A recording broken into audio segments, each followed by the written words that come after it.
Está con nosotros Ramiro Marra. Hablamos de economía, hablamos de política. Yo quiero preguntarle por un tema que hoy nos inquietó a todos, que todavía está muy arriba, que es las usurpaciones en Mar del Plata. No sé si te enteraste, Ramiro, te lo cuento. Grupos del MTE que dirige Grabois llegaron a un lugar, 140 hectáreas, pegado a Chapadmalal.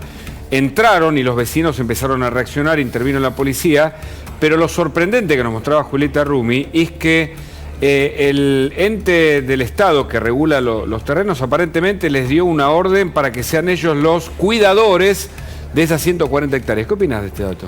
Bueno, lamentablemente en la Argentina cada vez estamos más acostumbrados a las tomas. Nos toman las calles acá en la Ciudad de Buenos Aires, en el pleno centro de la ciudad. Nos toman las empresas cuando vemos que hay esta especie de bloqueo que determinó el sindicato de camioneros. Nos toman ahora también los terrenos. Estamos todo el tiempo tomados.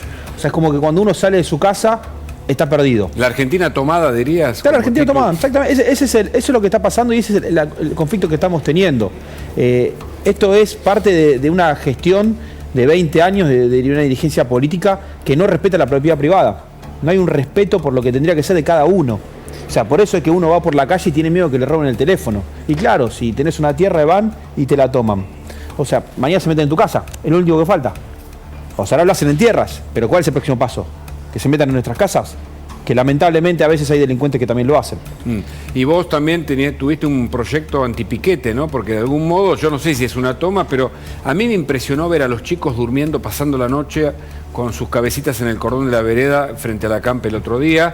Una extrema necesidad y los chicos ahí puestos, no sé cómo explicarlo, me cuesta, pero te escucho a vos. Lamentablemente, o sea, esto no es simplemente un proyecto, esto es una lucha que tenemos que hacer los ciudadanos. Yo voy a ir hasta el final contra los piqueteros, no voy a dejar nunca mi lucha hasta que... ¿Qué significa eso? Que si hay que meterlos presos, hay que meterlos presos. O sea, el Código Penal es claro, no me tiembla el pulso para decirlo, para enfrentarlos. Entiendo que no tiene que ser un enfrentamiento físico, sino un enfrentamiento con la de la ley, con lo que dice el Código Penal, con lo que dice la Constitución Nacional, y a partir de ahí ir para adelante. Lamentablemente los políticos ceden todo el tiempo. Ahora que soy un dirigente político, tengo la tarea difícil, pero no imposible, de hacer que los piqueteros dejen de existir. El concepto piquetero no tiene que existir más en nuestro vocabulario, porque es como decir aceptar a los delincuentes. O sea, el piquete es un delito que está puesto en el artículo 194 del Código Penal. Entonces, por lo tanto, decir que hay un grupo de personas que se hacen llamar piqueteros, como un grupo de personas que se hacen llamar delincuentes, a cara lavada. No corresponde. La oposición dice que si desarticulan a los intermediarios, a los dirigentes, desarticulan los acampes y los cortes que se ven todo el tiempo en la ciudad. ¿Qué pensás? Por supuesto que hay que desarticular a los intermediarios, porque cuando hablamos de piqueteros tenemos que enfocarnos en los líderes piqueteros que terminan siendo líderes de movimientos sociales y lamentablemente también son funcionarios muchas veces. Hay gente que administra planes sociales que está de los dos lados del mostrador, por un lado los administran y por otro lado se los dan. Y lo peor de esto es que cobran una comisión a la gente que tiene mayor necesidad. Mucha gente es víctima de estar en esos piquetes, no tienen ganas. Me ha pasado de hablar con piqueteros que me han dicho, entendemos lo que está planteando porque nosotros lo sufrimos, nos obligan a ir. No es que cuando hablo de piqueteros lo hablo en términos generales, pero tenemos que enfocarnos en los líderes piqueteros. Vos decís que las familias son más bien víctimas de... Por supuesto que son víctimas. Ahora, ¿qué pensás de Grabois? Que ahora obtiene este beneficio de parte del gobierno, según exhibió Julieta más temprano, en un documento firmado desde la Agencia de Tierras para ser los cuidadores en estas 140 hectáreas en Mar del Plata. Toma tierras, es un delincuente. ¿Grabois? Y por supuesto, si tomas tierras, sos un delincuente. Pero si tiene el aval de un sector del gobierno. Bueno, ahí está el problema que estamos teniendo de una dirigencia política que termina siendo cómplice de este tipo de organizaciones. ¿Por qué lo nombran a él? ¿Bajo qué argumento? Que son los expertos en tomar en tierras. Porque ya tenemos antecedentes de este grupo en otras partes del país que lo van haciendo. O sea, eso es lo grave. Que muchas veces este tipo de movimientos sociales, y movimientos sociales entre comillas, porque no es como se hacen llamar ellos, al fin y al cabo son mafiosos. Terminan articulando con la dirigencia política para generar este tipo de acuerdos. Creo que Julieta tiene un tema porque hay una denuncia contra Massa por los fondos a los jubilados de la ANSES, ¿no, Julieta? Sí, el tema del decreto que obliga a los organismos públicos a deshacerse de sus bonos en dólares. Te pregunto a vos si tenés un bono en dólares, un bonar o un global, ¿lo venderías por el bono dual a 2036 que propone el gobierno? Bueno, esa es la trampa que también hace la dirigencia política y los políticos, que creen que tienen la potestad de tomar decisiones todo el tiempo sobre diferentes organismos y no respetar la autonomía. Acá, ¿cuál es el problema? Que estamos hablando de los fondos más sensibles de todos, que son los fondos de los jubilados y de los trabajadores, los futuros fondos que un trabajador va a recibir en su jubilación. Claramente estos fondos ya fueron tomados desde el principio, cuando se decidió ejecutar las AFJP en el 2008, pero también previamente, cuando obligaban a las AFJP a comprar esos títulos públicos. Si yo tenía un sistema de capitalización, ¿por qué estaba obligado a comprar esos bonos? Si yo capaz quería invertir en bonos de otro país o en otro tipo de activos financieros. Los políticos nunca se pudieron deshacer como correspondía de lo que son los fondos de cada uno de nosotros, los trabajadores. Y ahora lo que terminan de hacer es este nuevo último robo de último momento, que es decir, bueno, ahora, ¿sabes qué? Vamos a liquidar todo porque no nos alcanza, entonces vamos a aprovechar la oportunidad para ajustar por ahí. Ahora, este es un año clave, no solo por lo electoral, se cumplen 40 años de democracia. Quiero que me des una opinión sobre lo que pasó ayer en Plaza de Mayo, el Día Nacional de la Memoria por la Verdad y Justicia, que es ley desde el 2002, es un día de recogimiento para reflexionar sobre lo que significa. Sin embargo, el kirchnerismo tenía carteles y figuras de Cristina Fernández y habló del lawfare de la proscripción, con la cámpora, ¿no? Bueno, esto que hacen con el 24 de marzo, que es algo que hizo el kirchnerismo de su relato, es construir de una de las situaciones más trágicas, o la más trágica de la historia argentina, que fue la dictadura, un discurso político electoral. Tratan de ahí de captar votos. Y claro, lo dejaron en evidencia ayer. Ellos festejan el 24 de marzo, pero se olvidan de festejar el 9 de julio. Porque al fin y al cabo lo que hicieron ayer fue un festejo.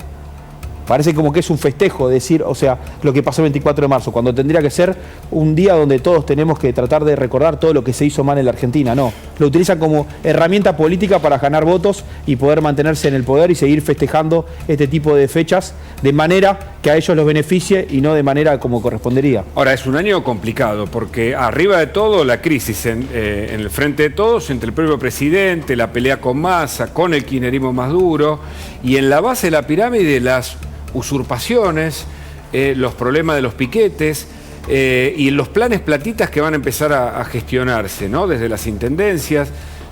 ¿Pensás que es un año peligroso desde el punto de vista económico en el que pueden pasar cosas que todavía no hemos visto pero que se pueden agravar? Yo creo que la situación económica se va a agravar. Claramente las medidas que se tomaron en estos últimos días es porque ya no saben de dónde rascar la olla. Y claramente eso va a repercutir en la calidad de vida. No sé si tienen margen para un plan platita. No hay más margen para eso. Se les terminó la estrategia económica electoral que utilizan. Pero rascar el fondo de la olla de los fondos del ANSES no es para tal vez un plan... Es lo último que les queda. Ya tuvieron que hasta contradecirse en sus discursos ideológicos y políticos, yendo a buscar eso, robando lo que ellos decían que habían recuperado. Ahora, ¿qué están haciendo? Entonces están contradiciendo con lo que habían tomado la decisión en el 2008. La idea de Cristina proscripta, cosa que no es cierta, pero como discurso político, y de decir que las elecciones, si ella no se presenta, justamente son ilegítimas, ¿están relacionados con este caos, con las tierras, los piquetes, algunos sectores que están agitando justamente que exista un año conflictivo, dividido, fragmentado, para dividir también a la oposición? Cristina no está proscripta, que se presente. Nosotros de La Libertad Avanza le vamos a ganar con los votos, no tenemos problemas, la vamos a dejar tercera. ¿Tercera? Por supuesto, La Libertad Avanza vino a la Argentina para dejar tercera al kirchnerismo y terminar con esta mentira del relato que vienen haciendo hace más de 2 décadas, mostrando que se puede hacer política con ideas, pero con ideas que vayan para el lado correcto, no con ideas que ya sabemos cómo fracasaron a lo largo de la historia de la humanidad. Gastón. Ramiro, esa bomba económica de la que hablabas, ¿quién la ataja en definitiva con las elecciones en el horizonte? Bueno, siempre se pregunta, más que quién la ataja, ¿a quién le explota? ¿A quién le explota, mejor ¿A quién dicho? le explota? Te respondo esa pregunta. A los argentinos. Al fin y al cabo, en un momento lo vamos a sufrir nosotros. ¿El tema cuál es? Es que cuanto más pasa el tiempo, más fuerte se hace la bomba. Y eso termina siendo peor para nosotros. Por eso necesitamos solucionar los problemas desde ahora y no postergar esa situación. Bueno, porque explotar va a explotar. Eso no podemos hacer creerle a la gente que ahora se vienen nuevos aires, no. Van a pasar cosas muy jodidas en la Argentina. ¿Cómo sí, cuáles? hay esperanza después de que pasen esas cosas, sí, y muchas. Y hay expectativas. ¿Hasta dónde puede llegar eso, esa crisis? Una inflación mucho más acelerada, situaciones de recesión económica fuerte. O sea, muchas veces el kirchnerismo utilizó la inflación para esta ilusión monetaria de hacernos creer como que tenemos más plata en el bolsillo. Pero ¿qué pasa si esa ilusión empieza a ser perdida cuando llegas a su mercado y no ves que están los productos que vos necesitas para poder tener una buena calidad de vida? ¿Te preocupa que el gobierno o un sector del gobierno apoye este tipo de usurpaciones o entregue tierras a sus amigos para evitar o para tener las agrupaciones de su lado y que esas agrupaciones sean un factor detonante en las calles de algo peor? Me indigna que utilicen a estas organizaciones, para mí son organizaciones mafiosas. Pero bueno, ya sabemos lo que es este gobierno también. Por eso se habla tanto de las mafias que nos gobiernan y que nos gobernaron las últimas 2 décadas. Si que ahora se dejan en evidencia estando en complicidad con ellos. En la medida en que avanza justamente, Libertad avanza, si vale la redundancia en este caso, porque están mejorando en las encuestas, ¿qué pasaría con las agrupaciones sociales, con este tipo de manifestaciones?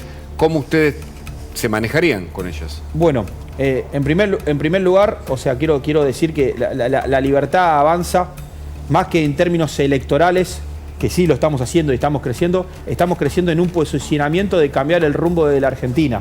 Vinimos a decir todo lo que estaban diciendo el gobierno y lo que nosotros consideramos que era una falsa oposición porque no estaban haciendo un verdadero contrapeso, empezó a cambiar. A partir de ahora hay un discurso mucho más correcto. Después, ¿qué hay que hacer? ¿Qué haríamos con estos movimientos? Estos movimientos tendrían que ser movimientos de trabajadores. Nosotros vamos a fomentar que la gente trabaje, no que la gente tome tierras, no que la gente corte la calle, no que la gente esté viendo a ver si recibe un plan social. La gente va a bajar los planes sociales porque va a haber fuentes de trabajo, pero fuentes de trabajo que no van a ser creadas por nosotros. Nosotros no vamos a crear fuentes de trabajo, vamos a hacer sector público. El trabajo lo va a crear el sector privado. Esos políticos que dicen vamos a crear 1 millón de trabajos, están manipulando la economía, no tienen que crear nada ellos. Tienen que correrse un costado y que el sector privado haga esos nuevos puestos de trabajo que lamentablemente hicieron desaparecer, haciendo creer que hay puestos de trabajo que se pueden hacer en el sector público sin que exista un sector privado fortalecido. Gracias, Ramiro, por tu Muchas visita. Gracias.